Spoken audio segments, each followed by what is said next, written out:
Dalam kajian yang dijalankan oleh Nur Azrina binti Zaidan 2021, beliau merumuskan bahawa satu rujukan dalam bentuk glosari, daftar kata atau database perlu disediakan bagi memudahkan rujukan bagi pengejaan jawi, khususnya bagi pengejaan jawi kata serapan bahasa Arab. Ini adalah kerana berdasarkan kajian-kajian terdahulu yang telah dijalankan oleh pengkaji-pengkaji seperti Nik Hassan 2006,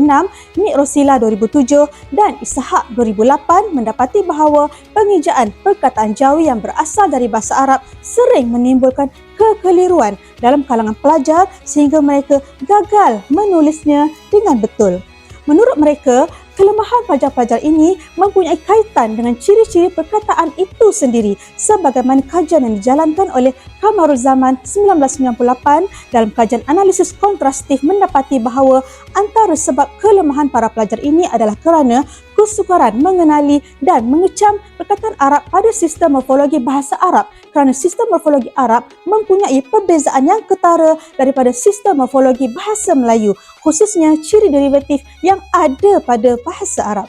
Kesukaran dalam kemahiran menulis kata serapan bahasa Arab turut mendorong Sabariah 2011 menjalankan kajian ini dan berkata bahawa satu perhatian yang serius harus diberikan kepada sistem ejaan yang agak sukar seperti kata serapan Arab dan mengatakan kelemahan penguasaan dalam perkataan-perkataan ini berpunca daripada kurangnya pendedahan kepada sistem ejaan ini. Menurut beliau lagi, meskipun Dewan Bahasa dan Pustaka DBP telah mengemaskini ejaan jawi dari semasa ke semasa selama belasan tahun, pendedahan sistem ejaan ini kurang diketahui oleh kebanyakan guru dan pelajar. Berdasarkan kajian-kajian dan permasalahan ini, maka timbullah satu aplikasi yang dinamakan dengan aplikasi Easy Jawi kata serapan bahasa Arab yang boleh membantu para pelajar, guru, penyelidik maupun pengamal jawi untuk mendapatkan pengejaan perkataan jawi yang tepat bersama-sama ciri tambahan lain yang akan membantu pencarian lebih mudah, cepat dengan hanya satu klik.